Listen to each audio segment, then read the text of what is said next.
आप देख रहे हैं साइंस इंडिया न्यूज और मैं विकास पाठक। जो पिछला नगर निगम बोर्ड था उसके अंदर जो सबसे ज़्यादा काम करने वाले पार्षद थे उसमें से एक नाम जो प्रमुखता से लोगों की जमा पे है वो है ओम गुंजल।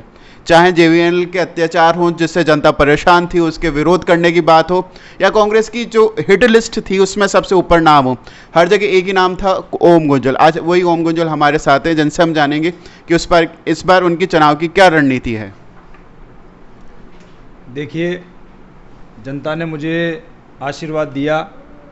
जिस दिन मेरा टिकट कटा, मेरे घर के बाहर करीबन 500 से 1000 लोग आए। उन लोगों ने कहा कि आपको चुनाव लड़ना है, और ये चुनाव मैं नहीं लड़ रही, जनता लड़ रही है। जनता ने पूर्ण विश्वास दिलाया है, और चुनाव की रणनीति है मुझे डोर टू डोर संपर्क करना है। बाकी जनता अपने आप इनको जवाब देगी। जो लोग मेरे पीछे हाथ धो के पड़े, जनता तैयार बैठी है इनको धूल चटाने के लिए। इस बार देखा गया है कि भारतीय जनता पार्टी से 21 उम्मीदवार हैं जिनको निष्कासित भी किया गया है। तो ये जो रणनीति कही जा रही है, जो बाजार में खबर है कि 2 शीर्ष नेताओं ने ये ठान लिया कि कोटा उत्तर मेरा दक्षिण तेरा, क्या आप मानते हैं कि ये रणनीति काम करेगी इस बार? देखिए, नेता कुछ भी मान लें पर ये रणनीति काम नहीं करेगी।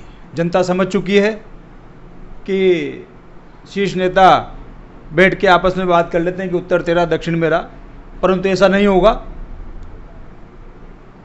जनता बोर्ड बनाएगी, और हम चाहते हैं जिस विचारधारा के हमें उनका ही बोर्ड बने, और जनता जवाब देगी इन दोनों नेताओं को। आपने पिछले 5 साल में कौन कौन से काम किए हैं जिससे जनता आपसे संतुष्ट है? मेरे क्षेत्र में जब मैं पार्षद बना, वार्ड नंबर 5, जिसमें आता था गणेश नगर, विनोबा भावे नगर, अजय नगर, बंदा, धर्मपुरा, रतकांकरा, सबसे बड़ी समस्या थी मेरे क्षेत्र विनोबा भावे नगर पानी की। आए दिन लोग बाग पानी की टंकी पे चढ़ा करते थे। मैंने पार्षद बनने के बाद पानी की समस्या पर, पाइपलाइन पर काम किया। 10 लाख लीटर की पानी की टंकी भी बनवाई, 60 फीट रोडों का काम भी करवाया, डोर टू डोर कचरा संग्रहण का काम भी करवाया। जो गाँव में समस्या थी बारिश के टाइम पे, बंदा, धर्मपुरा, रतकांकरा में घुटने घुटने तक कीचड़ रहता था, आज गाँव ढाणी में जाके देख लो आप, प्रत्येक गली में सीसी रोड का निर्माण मैंने करवाया। जनता का आशीर्वाद मिला, मैंने पूरे काम कराए। लगभग विनोबा भावे नगर में 9 से 10 पार्क थे। जब मैं गया तो उन पार्कों में जो देसी बम्बूल होते हैं वो बम्बूल उगे हुए थे। आज आप जाके देख लो, प्रत्येक पार्क में घास, दो भरे पेड़, झूले सब लगा रखे हैं। मैंने जनता के लगभग 90% कार्यों पे खरा उतरा हूँ, और उन्हीं के आशीर्वाद से आज मैदान में दोबारा हूँ। एक चीज़ ये भी है कि जो कांग्रेस के प्रत्याशी हैं वो ये कह रहे हैं कि सरकार हमारी है, यदि हमारा बोर्ड बनता है तो कोटा का ज़्यादा विकास होगा। क्या कोटा की जनता इस बात में आएगी? देखिए, ये तो कहने की बात है। सरकार से कोई विकास कार्य नहीं होते। विकास तो आदमी व्यक्तिगत रूप से कराता है, जिस पार्षद में दम हो। आज आप देखिए, एक प्रमुख समाचार पत्र ने छापा, 65 पार्षदों में से हम टॉप 5 पार्षद ऐसे थे जिन्होंने सबसे ज़्यादा काम कराया, उसमें तीसरे नंबर पे मेरा नाम था। कोई ऐसी सरकार की प्रमुख भूमिका नहीं रहती। पार्षद को टेबल टू टेबल अपने क्षेत्र का विकास कराने के लिए टेबल टू टेबल फाइल लेके जाना पड़ता है, अधिकारी कर्मचारी से सहयोग लेना पड़ता है, लेकिन पार्षद की प्रमुखता रहती है उसमें। वो एक्टिव कितना है अपने क्षेत्र के काम को लेके, तभी काम होते हैं। सरकार वरकार का कुछ इस पर इफेक्ट नहीं पड़ता है। जो साल सवा साल से पार्षद के बिना कोटा की जनता जी रही थी, तो ये जो काल है ये आपके लिए लाभप्रद रहेगा कि हानिप्रद रहेगा? ये काल बिल्कुल लाभप्रद रहेगा।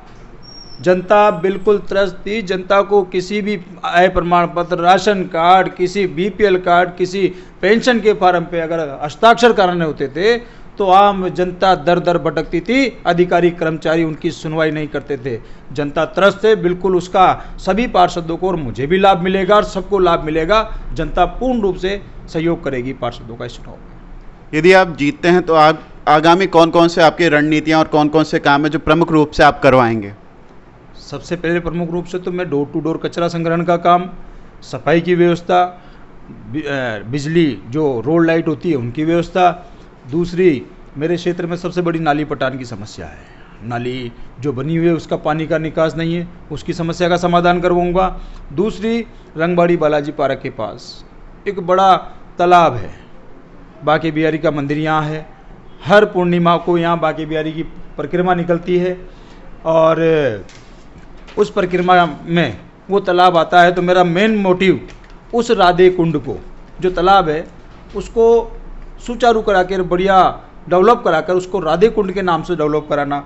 उसके बाद रंगबाड़ी एक धार्मिक नगरी, यहाँ ठाकुर जी का मंदिर है, बालाजी का मंदिर है, तो तेजा जी का मंदिर है। सभी प्रकार के पर्यटक की दृष्टि से यहाँ बढ़ावा हो, तो सिंह द्वार का प्रस्ताव हम रख रहे हैं। और क्लीन रंगबाड़ी बांके बिहारी मार्ग है जिसका नवीनीकरण कार्य, बहुत सारे मेरे चुनावी एजेंडा है। आप देखिए इस चुनावी एजेंडे में मैंने सारे काम ले रखे हैं, तो ये सब लगभग मैं काम कराने के लिए तैयार रहूँगा, जनता के बीच हमेशा रहूँगा। मेरा अंतिम प्रश्न, आप विरोधियों से क्या कहना चाहेंगे और कोटा की जो आपके वार्ड की जनता है उससे क्या कहना चाहेंगे? विरोधी मेरा कितना ही विरोध कर लें, मुझे कोई फर्क पड़ने वाला नहीं है, क्योंकि मैं विरोधियों से डर के, वो सोच रहे हूँ विरोधी कि हमसे डर के चुनाव में बैठ जाएगा। मेरे ऊपर जनता का आशीर्वाद है। जिस दिन मेरा टिकट कटा उस दिन मेरे घर पे 500 से 1000 लोग खड़े थे, उन लोगों ने मुझे मैदान में खड़ा किया है। तो विरोधी मेरे कहीं टिकते ही नहीं है मेरे सामने, विरोधी कितना ही जोर लगा ले। जनता का प्यार आशीर्वाद इसने मेरे ऊपर है, बिल्कुल जनता ये सीट निकालेगी। रंगबाड़ी की जनता इस चुनाव को विजय हासिल करेगी और विजय का पताका रंगबाड़ी की जनता फहराएगी वार्ड नंबर 31 की। ये थे हमारे साथ ओम गुंजल, जिनने बताया कि यदि आप सेवा भाव से काम करते हैं और जनता का समर्थन आपको मिलता है तो आप उसी समर्थन के बल पे कोई भी काम कर सकते हैं। उसी समर्थन के बल पे ये पुनः चुनाव में है। अब आपको मूल्यांकन करना है, आप जनता हैं कि आप किसका समर्थन करते हैं। धन्यवाद।